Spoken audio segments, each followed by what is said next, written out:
報啦，或 TM 咁咧就係而家香港時間應該係星期五啊，係咪啊？星期五嘅下晝5:07到咁啊！而家呢個時間就開始錄音，我 TM 呢個 channel 咧叫 TM 說而家畫面咧顯示啊，而家嘅呢個嘅 YouTube channel 咁啊，影片方面嗰個頁面係點樣？咁啊，另外咧喺另外一個影片嘅平台上邊 Rumble 咧都有同名 channel 都係叫 TM 說，咁咧就近排啊咁就多咗2-3位嘅人士咧，就喺過去24小時之內嘅就係訂閱就 follow 咗我呢個嘅頻道。我估計啊，亦都應該係咧，佢哋係啱啱咧先至係開咗一個 Rumble account，就包括咧就係 King Pro 6、KT_L 同埋咧就係威 wing， 咁就多謝你3位人士啊，係 follow 咗我呢個嘅Rumble 嘅 channel， 咁咧就而且 Rumble 呢方面咧就係嚟緊應該咧會有1-2條片或者2-3條片咧，就係喺呢個嘅 Rumble 上邊有，但喺 YouTube 嗰度冇，咩 Extra Master 都會有嘅。咁就之後咧就可能會解釋嘅點解啦，咁應該都之後嘅事嚟噶啦。咁啊，如果大家都係咧就係覺得啊用 Rumble 比較方便，因為咧有部分嘅觀眾聽眾同我講咧就係用 Rumble 嚟睇片其實比較好啲嘅噃。咁啊睇下大家點諗啦，或者大家試下咯。咁咧就係如果試嘅話就唔需要開 account 嘅，就咧就係用瀏覽器，或者用 app 咧就去到呢個 Rumble 嗰度。咧就係然之後咧就係揾我呢個嘅 channel 啊，輸入呢個 TMSYUT， 咁咧就可以 search 到咧我呢個 channel 出嚟，咁然之後咧就可以睇下片，咩嘗試睇下咧係咪好啲。咁如果好啲嘅話咧，咁大家就希望大家可以考慮下咧喺 Rumble 上邊開個 account， 咁然之後咧就 follow 我呢個 channel 嘅。咁另外 X 啦同埋 Mastodon 咧都有2個 pages 嘅，有咩新片啊、相片、圖片、文章，又或者一啲嘅簡短評論嘅話，都會喺呢度咧就會出俾大家睇一睇嘅。咁樣咧，同埋啊，今集呢幾節，如果咧覺得唔錯嘅話，俾個 like 俾我，因為你嘅 like 咧都係幫助啲影片咧，就係推介俾一啲從未睇過呢個 channel 嘅人士，咁樣咧就可以幫助呢個 channel 咧就係定期啊都會多啲人咧就會訂閱。咁就即入正題啊！咁首先第一單正題咧係同呢個軍事有關嘅，而且亦都係同 FBI 有關嘅，就係呢個 Kash Patel。Kash Patel 咧啱咧就係喺美國時間星期四咁啊公佈咗啦，夜晚貼報公佈咗就係咧佢哋咧 FBI 就拘捕咗3個人士，就係軍人嚟，2個係軍人，現役軍人，有一個咧前軍人嚟嘅，就係告佢哋咧就係盜竊政府嘅物業，盜竊政府嘅資產。咁而且咧就係進行啦一個貪污嘅陰謀計劃，咁根據就係 DOJ 嘅press release 就係呢一份呢一個唔係 press release 啊，呢一個咧亦都係另外一個同事之間咧就係美國政府控告其中一個被捕人士嘅一個嘅入稟狀咁樣就係嚟自呢一個嘅司法部啊，咁啊因為就係 FBI 大屬司法部咁啊告人咧就係司法部出一個嘅 press release 或者一個嘅入稟狀，咁咧就係倒一轉頭咧就係根據翻呢 FBI 嘅局長 Patel 喺呢 X 嘅 post 咧就係講出，又或者就喺呢一個而家畫面所顯示嘅呢一個 formal statement press release 入邊咧就係講到咧3個被捕人士個名咧亦都有提到出嚟嘅，包括咧就係叫做Jian Zhao、Lee Tan 咁樣呢啲係普通話嘅拼音嚟嘅，咁咧應該就係我估計啊，咁咧就係呢一個嘅華裔嘅美籍軍人嚟。或者至少係華裔啦，當兵咧就係而家都係嘅，未必係美國籍嘅噃。有部分咧就係暫時仲未全咧 citizenship， 咁但係咧就係當兵之後咧就係方便佢哋咧就係申請咧就係一個嘅全面嘅國籍嘅啦。咁所以咧就並唔係肯定佢哋咧就係一定就係全full citizenship 啊，或者係就係 US citizen 嘅美國人嚟嘅。咁但係咧就係華籍咧就華裔咧就應該冇錯啦。咁咧呢個嘅Jian Zhao 同埋 Lee Tan 咧就係現役嘅美國陸軍軍人，隸屬咧就係呢個嘅Lewis McChord 嘅聯合基地。呢個地方喺邊度啊？呢個地方就係準備埋呢 Google Map 俾大家睇啦，就係喺呢一度。咁首唔知咧就係邊個州份咧？就係喺咧就係極南州份啊，就係咧華盛頓州，唔係華盛頓首都啊，華盛頓州即係咧美國最除咗阿斯加之外，咁咧就係美國最西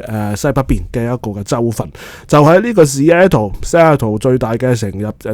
華盛頓最大嘅城喺西雅圖嘅西南邊陲地方啊，就係呢一個嘅聯合基地 Lewis McChord。咁呢個咧即係聯合基地，即係話其實就係兩個基地 Fort Lewis 同埋就係 McChord AFB 所組成一個聯合基地。咁咧本身咧呢兩個基地，一個咧就 Fort Lewis 即係咧做陸軍基地，一個咧就係 AFB 即係咧就係 McChord 嘅空軍基地嚟㗎。但係兩個聯合埋咁咧就係擺咗喺一陸軍之下所一個統領嘅一個嘅聯合基地入邊。咁咧呢兩個士兵就喺呢兩個基地上面駐守噶啦。咁仲有第三個被拘捕嘅人咧就係叫做 Royal Duan。咁咧就係一個前美國陸軍軍人，亦都係一指佢嘅名咧就係最少咧 at least 咧就係一個嘅華裔士兵、華裔前士兵嚟嘅。呢三個人咧就係被捕，就係被咧就分別兩個嘅法律區分啦，一個就係俄勒岡州，即係咧就係呢一個嘅Oregon 啦，話啦俄勒岡州，即係咧就係華盛頓州之下嘅一個州份，即係南部華盛頓州南部嘅州份俄勒岡州嘅司法區域，同埋咧就係華盛頓州自己嘅西部司法區域咧就係被告嘅。咁呢個頭先我講啦，Jian Zhao 啊唔係啊，啲名都好複雜啊 Li Tian 咧同埋咧就係呢個 Royal Duan。因為姓段啊，應該姓天同姓段啊，咁就係被咧呢個俄勒岡州嘅司法區域咧就係被告嘅，咁告佢咧就係陰謀去進行貪污，咁同埋咧就係盜竊政府嘅財產或者政府嘅財產 government property， 而另外咧就係Jian Zhao 咁就係被咧呢一個華盛頓州嘅西部區域咧就係被告，亦告佢咧就係陰謀去咧就獲得同埋咧就係輸送咧國家情報資料俾一啲嘅個體，而啲個體就係冇咧就係授權咧能夠擁有或者接收呢啲咁嘅國家情報資訊嘅。咁亦都係告埋佢咧，就係貪污同埋就係盜竊政府嘅政府嘅財產。咁 Patel 咧就喺佢自己 X 嘅 post 咧，亦都係講到呢一樣嘢，而且仲有講到咧就係呢幾位人士咧就係被告偷取美國嘅國防情報能力啊，即係咧就係收集情報嘅能力啊，亦都咧就係俾中國咁咧，令到中國即係壯大呢個中國呢個敵人，即係壯大敵人啊，包括中國呢個敵人 adversaries 如果咧就係次一級就係 competitors 咧，即係競爭者，但 adversaries 咧亦都可以即係亦都可以解競爭者嘅，即係未到 enemies 嘅呢個級數啊，即係次一級嘅，比 enemies 敵人咧就係次一級數。咁但係亦都咧，如果你check 中文就係中英字典，亦都係咧譯為敵人又或者競爭對手，就係包括中國。咁又就係你咁樣做咧，其實就係出賣咗美國，咁所以咧就係面對咧呢一個嘅懲處啦，美國咧嘅司法部對你嘅懲處，咁咧亦都係喺呢一樣嘢上邊呢個行為亦都吻合翻呢隻呢個 Kash Patel 啱啱上任啲 FBI 頭咧，佢都就係講過就係保護就係美國國土保護咧我哋嘅生活嘅方式，咁就如果你破壞我哋美國國家安全嘅利益嘅或者國家利益嘅話咧，就要隨時面對FBI 對你調查同埋司法部對你嘅一個嘅問責或者對你一個嘅控訴啦，咁樣咁就詳細啲呢方面資料咧，就係即使係睇呢一個嘅 press release 咧，都有多啲嘅有一部分嘅，但係咧如果你睇呢一個嘅控罪書嘅話，就更加清楚。咁但係控罪書咧就係最詳細嗰部分啦。亦都咧係有埋證據列出嚟嘅，就係啲 hard drive 陣間都係講到呢啲嘢咩嚟嘅，亦都有啲相片嘅，亦都係更加多 hard drives 部分係 Toshiba 我都有用咧，我唔係有用過呢個嘅秘密版本嘅 Toshiba hard drive 就係但係 Toshiba 所出嘅 hard drive 我都用下嘅，或者司機都飲，但係就我而家都逐步去呢個嘅轉變啊，或者係轉型咧，就係唔用呢一啲HD 咧，或者 HDD 咪叫做即係 hard drive。drive 嗰度，而係咧就係轉去 SSD 嗰度噶啦。因為咧就係呢啲咁嘅會仍然需要就係一個嘅機械操作嘅資料儲存嘅方式咧，即係呢啲咁嘅 hard drive 咧就係幾順唔過嘅，我覺得用一段時間之後咧就係會出現問題。咁啊，反而 SSD 咧就係嗰個穩定性的而且確就高好多。咁所以我自己咧都係已經係shift 咗啊，就係用多啲 SSD。咁呢啲題外話嚟嘅啫嚇。咁就我唔用呢一個畫面所出嘅控罪書，因為嗰啲資料咧就太過詳細，未必適合咧就係呢個嘅節目嘅模式。咁用翻呢一個嘅press release 啊，咁由呢個 DOJ 所出嘅 press release 咧就係比較好啲。咁中間下邊咧有一段嘅，就係呢一個嘅控告呢個姓段啊同姓天嘅人士。咁講到佢哋咧就係我自己都唔係準備呢一部分喎。咁等下睇一睇先啊，等下睇一睇先。或者就直接用畫面呢一度都 OK 啊。咁咧就係話阿 Zhao 啊，咁其中一個咧就係 Tian Zhao。咩就係被告啊，就係陰謀，就係收集同埋咧就輸送幾個儲存機密資料嘅硬碟 hard drives。咁其中一個硬碟咧就係被標籤嚟咧就係 secret 機密同埋 top secret 高度機密咁樣樣。咁頭先個判罪書入邊咧都有出過相片啦。咁如果其實咧我如果其他嘅報道一單新聞人士就係唔會咧就係睇呢份嘅控罪書嘅詳細內容嘅話咧，就唔會知道其實有相片提供埋嘅。咁就係有幾多個啊？50、15、20咧就有20個，最少 at least 有20個呢度 show 出嚟。OK， 呢度咧就係唔係呢度14個。而且就係其中2個咧就係正如頭先所講，就係咧有一部分被 mark 咗咧係 secret 即係儲存機密資料嘅，或者 top secret 即係高度機密嘅資料，或者最高機密啦，應該叫最高機密 top secret。咁就攞咗阿 Zhao 咧就攞咗呢個阿周咧，或者應該就係姓周啩，咩就攞咗呢2個嘅你咗呢啲硬碟之後咧，就係同住喺中國嘅一啲個體，而個體超過1個啊，就係去兜售，咁就同意將呢啲嘅 hard drive 嘅儲存機密資料嘅硬碟咧，就係俾呢啲人，俾中國俾喺中國呢啲人，咁咧就係俾咗之後咧，咁Zhao 咧呢個周生或者呢個姓周嘅士兵，咁就咧得到呢個1萬蚊美金嘅報酬，1萬蚊嘅。幾少啊你話？但係你如果被告呢啲咁嘅罪行嘅話，坐監咧，如果係軍事審而家 FBI 告你咁咧就可能好少少，但係如果軍事審訊嘅話咧，可以無了期關押你都仲得嘅。咁呢個 Zhao 咧之後亦都被告啦，就係咧陰謀將一啲有能夠加密資料能力嘅電腦咧，就係從呢個美國政府偷取亦都同時咧亦都係將一啲機密嘅美國軍事嘅文件同埋資訊，例如包括就關於 HIMARS， 即係咧就係高機動化炮兵火箭系統。咁呢個 HIMARS 嘅呢個火箭系統，而呢個火箭系統咧，亦都陣間喺另外一段新聞都講到，就係關於呢個烏克蘭嘅戰爭，亦都係有關。咁即係話其實 HIMARS 呢度嘅火箭系統咧，亦都其中一個版本就唔係應該到而家為止都唔係唔係一個嘅最高階嘅版本，就係咧亦都係運送過去烏克蘭嗰邊嘅。咁呢一個係一個相對先進嘅美國嘅多管火箭系統嚟嘅，有一定程度嘅精準打擊能力嘅一個先進嘅多管火箭系統。而家就係連同埋就關於呢個火箭系統嘅一啲嘅資料咧，就係俾咗埋呢個中國咩？而且咧仲有就係關於一啲美國如果係同中國發生衝突，美國嘅一個嘅軍事準備能力或者係應對能力嘅一啲資料咧，亦都係同時俾埋呢個中國。講到明嘅。呢個in the event of a conflict with the People's Republic of China， 當美國咧就係同呢個美國發生咧，當美國同中國發生呢個軍事衝突嗰陣時，咁呢個 Zhao 咧就係當然啦，你咁做咧就係違反咗作為一個美國嘅陸軍士兵嘅一個嘅職務嘅。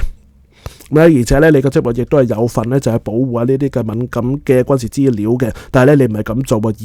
係咧將佢咧就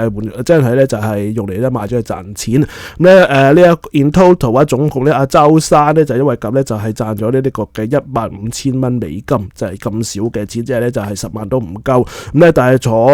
監咧就係如果被告成罪嘅話咧就係坐聯邦監獄嘅最高級別聯邦監獄，一啲都唔會好受嘅。咁而且就係我相信都唔會少過10年嘅。咁所以就係咁樣啦。咁咧亦都呢單案咧，從呢單案美國所公佈出嚟單案顯示出咧，從美國主觀角度咧，而家中國無時無刻咧都係偷取緊就係嘗試偷取緊呢啲美國嘅機密，特別咧就係軍事資料、軍事情報同埋軍事機密。咁之前呢兩日咧就係阿林歪多咧就係私底下即係問過一啲事啊，就係一單案應該係一個消息啊，就係話而家中國咧就係因為知道就係呢個 Doge 或者咧就係美國政府咧就係炒咗唔少人咧，各個聯邦嘅部門，包括就係軍部、國防部入邊。咁咧就係有個消息就係傳出嚟，就係話中國積極地咧就係請呢啲嘅人士啊，或者就係唔妥特朗普嘅人士，就係咧暗地裏幫中國嗰一邊咁樣樣，即係咧提供咧佢哋之前在職啊接觸到嘅一啲嘅情報，又或者就係同佢講咧內部嘅嗰啲部門嘅內部操作嘅一啲嘅資料等等，就係俾呢個中國嗰邊。咁就或者咧就係 active， 即係咧而家仲係做緊部門入邊嘅唔同關，不過就係唔妥特朗普政府。咁咧中國政府嗰邊咧就係根據嗰啲消息啊，都係就係而家就係積極咧就係 recruit， 即係咧就係請咗呢啲人咧就係幫中國做事，或者暗地裏咧就係破壞美國政府入邊嘅一個運作。咁咧就係我自己嘅都有講出我自己嘅諗法俾你聽，即係例如客觀事實嚟嘅，並唔係我自己腦屈出嚟嘅。就係應該冇記錯上一年啊，就係呢一個嘅國會情報國會嘅Oversight Committees 即係監察委員會都出一份報告，就係詳細列出咧中國政府係點樣去咧就係從各個方法就係獲取就係美國嘅一啲敏感資料或者情報又或者機密等等。咁所以就係我頭先所講呢單新聞，只不過就係一個延伸嚟嘅啫，即係話咧而家中國政府咧就係以呢一個嘅新聞作為基礎，或者連一個美國政府所提出嚟嘅基礎，就係美國政府係覺得中國嗰邊咧繼續就係盜取緊即係中國就係繼續盜取緊美國嘅一啲嘅情報或者資料，包括咧就係軍事情報。咁好啦，就係另外一單新聞。咁另外一單新聞咧就係對老親不利嘅新聞。頭先就係對美國不利嘅新聞，咁而家咧就係對老親不利嘅新聞。咁就係呢一個拜登嘅所委任嘅法官啊。可以話唔單止係區域嘅地區即係唔單止係地區法官，係最高法院嘅法官。咁咧就係同埋其中一個應該係臨時變咗節，可以話係咪變咗節嘅一個嘅最高法院嘅法官。咁就作出一個嘅幾唔好幾不利嘅一個裁決。首先咧就係應該咁講，首先係源自於呢一個嘅應該就係講翻個源頭先。咁呢一個嘅一開始呢一個嘅美國區域法官 Amir Ali。咁就係咧呢個拜登所委任嘅美國嘅區域法院嘅法官，咁就喺過去時間咧就係作出一個判決，應該喺上2個星期就已經係咁作出一個判決嘅，甚至係 TRO， 然之後咧作出一個比較可以永久性更加高嘅一個判決。咁就係話到為你美國政府咧係需要對之前 USAID 已經係同人簽署咗合約，同外部同外國美國之外嘅外國處於身處喺外國嘅呢啲咁嘅救援組織所簽署合約，你要咧就係俾錢喎，即係話咧就係要 pay 呢啲嘅 contract。咁咧就係呢個法官咧作出一個咁嘅裁決，咁即係咧其實就係咧阻止呢個嘅特朗普就係咧暫停就係對呢啲咁嘅USAID 嘅呢個部門所批出嘅合約咧就係俾錢。咁之後呢個特朗普嘅政府當然咧就係上訴咧去最高法院上訴，但係咧最高法院咧就係當其時以5-4嘅判決咧就係 deny 就係否決咗咧就係特朗普去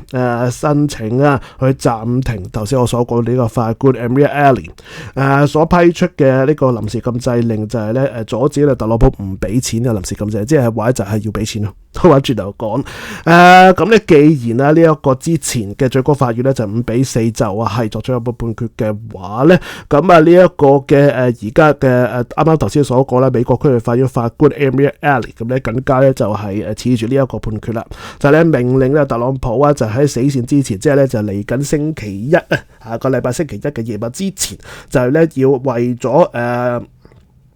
部分由呢個 USA 所批出嘅外國合約，就係俾咧就少於20萬美金。呢個講法係咪有啲古怪？少於20萬，少於20億啊，唔係20萬，20億美金。就係因為咧就係呢個嘅最高法院嘅呢個最高法院嘅判決啊，就係只不過咧就係判決就係話你呢個嘅特朗普政府咧就係冇權就係停止部分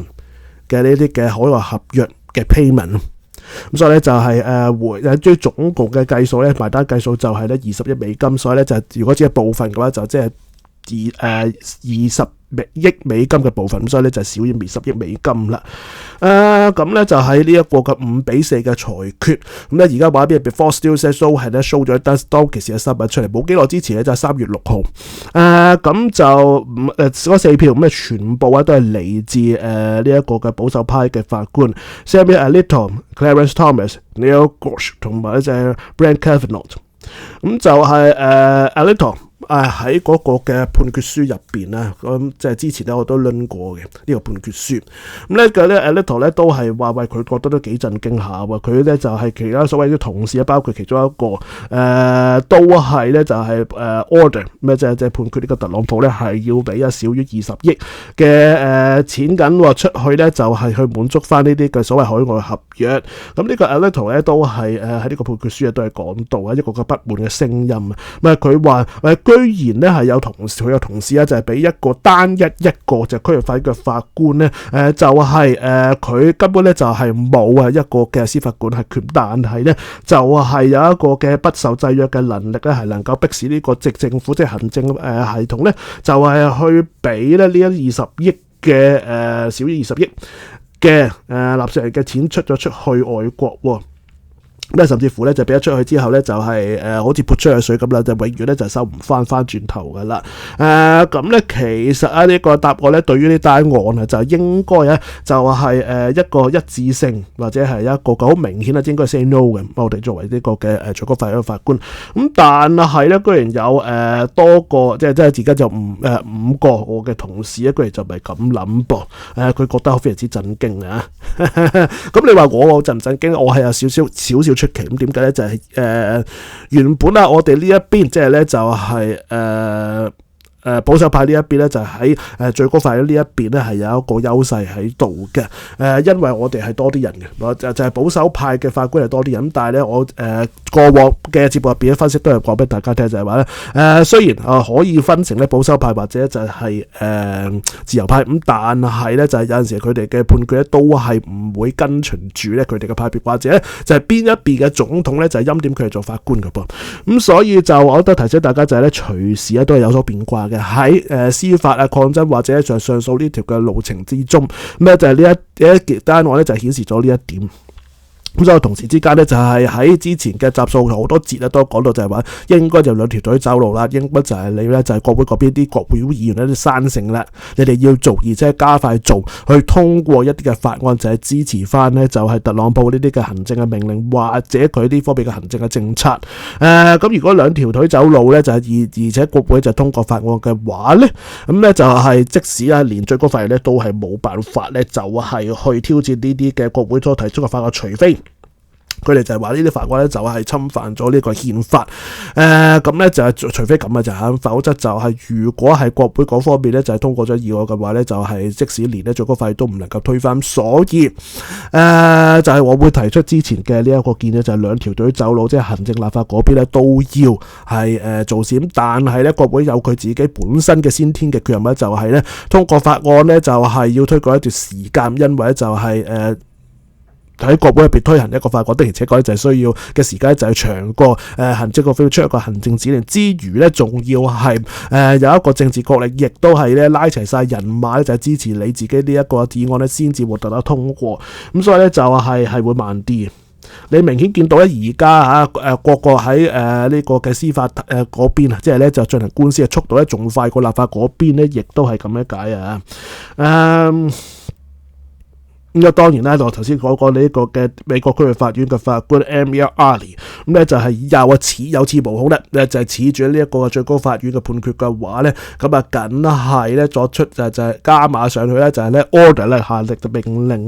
啦，就係咧命令啊呢個嘅被告，即係咧就係特朗普嘅政府嗰邊就係咧要向原告啊部分嘅呢啲所提出嘅呢啲 foreign contracts 即係可能合約咧，你哋俾錢啦，就限期咧就係喺星期一嘅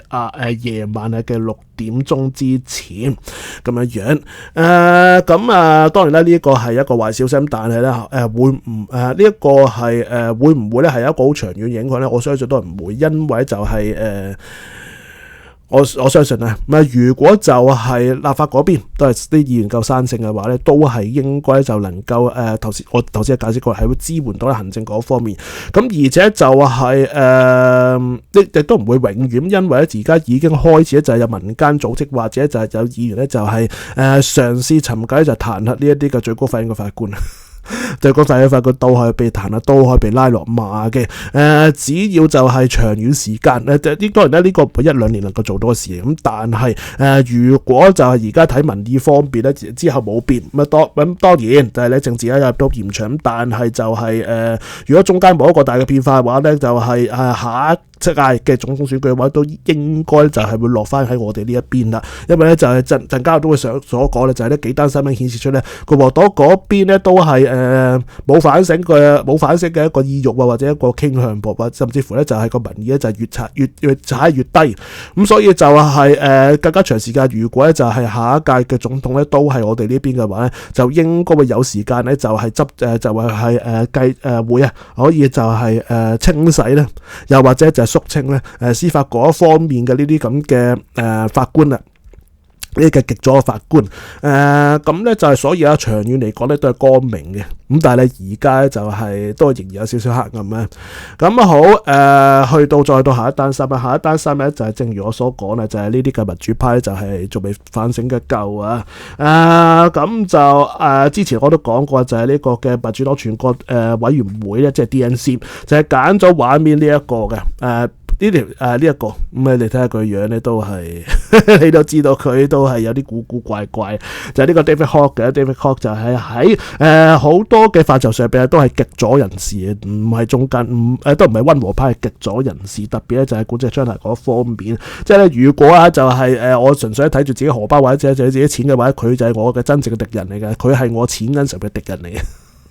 因為佢咧就係宣揚管制槍械啊嘛。呢一個嘅之前啊，我諗翻下之前嘅美國時評嘅節目入邊都講到佢咧就係去點樣利用呢個嘅民主黨全國委員會嘅資源嚟到去 promote 嚟到去咧就係爭取咧佢自己個人啦，即係 David Hogg 自己本人嘅政治嘅捐獻嘅呢一個平台上邊咧就係籌募更多嘅經費。咁但係咧其實我都之前解釋過啦，DNC 嘅副主席佢嘅主要職責就唔係幫自己咧，就係籌集政治嘅籌碼或者一個資源，而係咧幫人哋嘅黨友同埋咧幫黨友咧就係喺各個選區上邊一齊勝出。咁點解佢會咁做？咁好簡單嘅，咁其實咧就係佢自己嘅 PAC 咧就係中間佢有咧就抽出嚟咧當自己嘅薪金嘅喎，係6個位數字嘅薪金啊。咁你6個位數字嘢咧就係美金嘅話，對於美國政治人物嚟講係相當高嘅一個報酬嚟嘅，即係話咧就係公器私用啦，即係話咧就係為咗自己嘅利益。咁就當其時都已經好多反對聲音，咁而家更加多噃。咁其中一個而家數出嚟咧就係我相信一般嘅新聞都唔會講得到咁，因為呢個係一個講咧美國內部嘅政圈入邊嘅一啲嘅消息。咁呢個消息係嚟自呢一個嘅 Asia User 咧，叫做咧 Bad Hombre。Bad Hombre 咁咧 Hombre 咧即係男人咁解。咁咧 Bad Hombre 呢個冇咩，即係佢壞男人。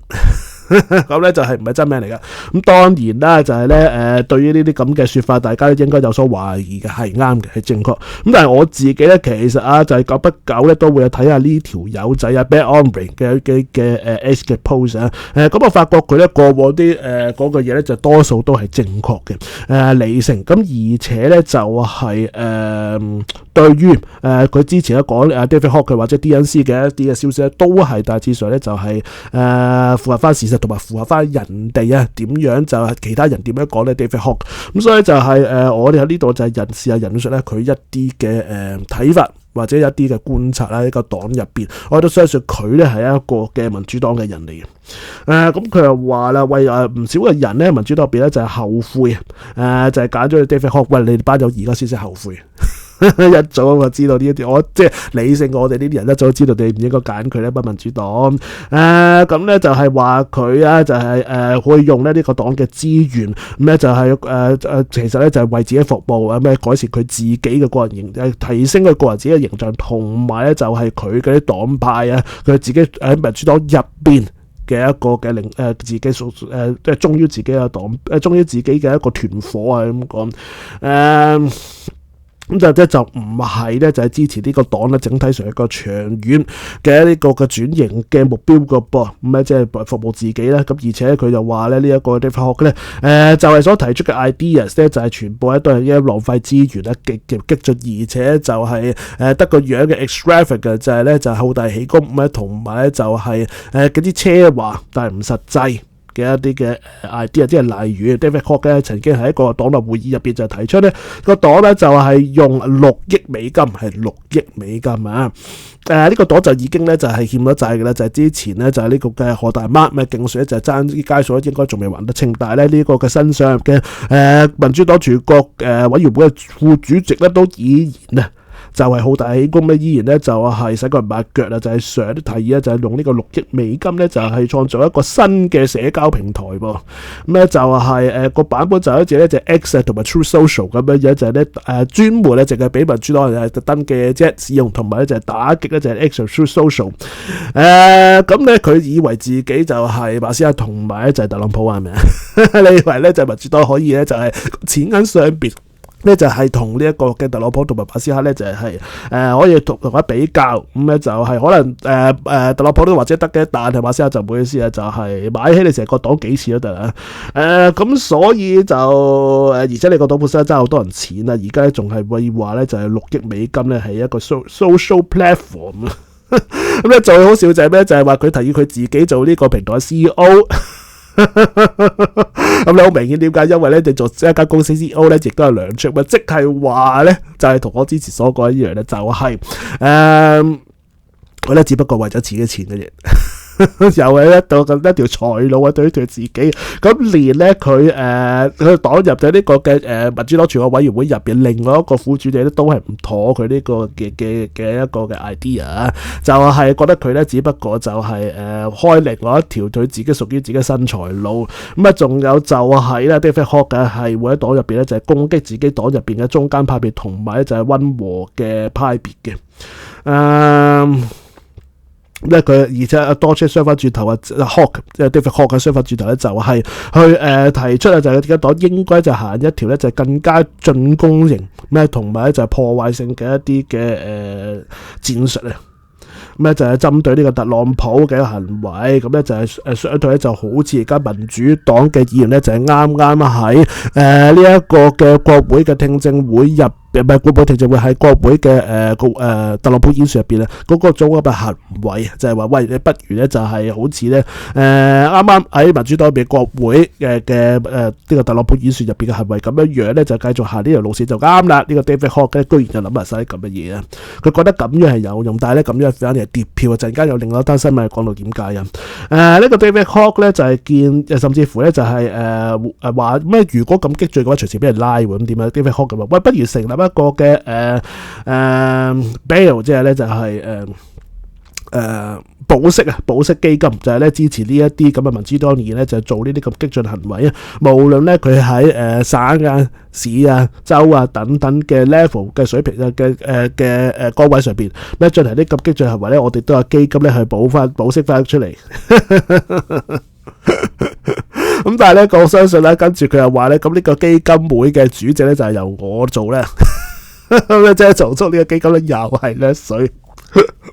咁即使唔甩水都好咧，其實呢條橋咧就即係會講到，其實咧就只會令到選民你自己本身支持你嘅選民都會唾棄你嘅。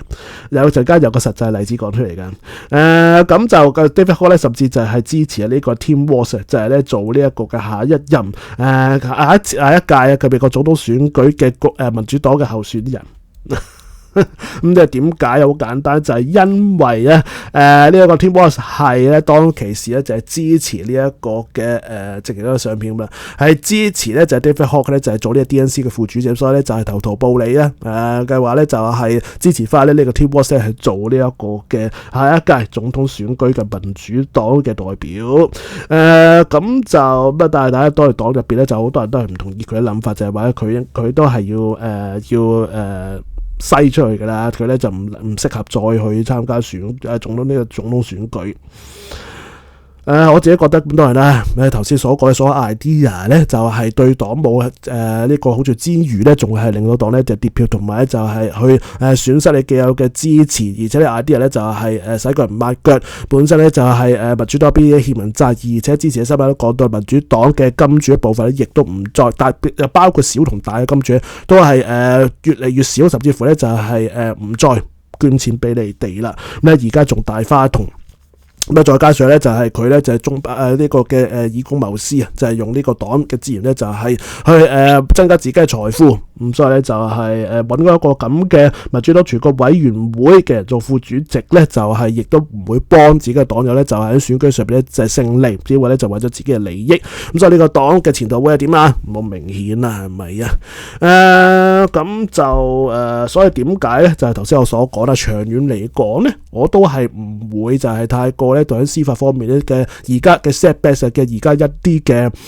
阻滯係會咧就係覺得我灰心啊，或者就係覺得哇呢次嘅美國大改革啊就會有重重嘅難關，就好難咧就係過得到啦，就係短時間之內可能係，但係咧中長期或者長期咧就我唔覺得，因為咧就對家呢邊咧已經開始 deteriorate， 即係咧就已經自我崩潰或者自我削弱自己攻擊我哋呢一邊理性右派嘅能力噶啦噃。咁就呢條片咧已經去到36分啦。好，就係之後嘅新聞咧就喺第二節就繼續再講。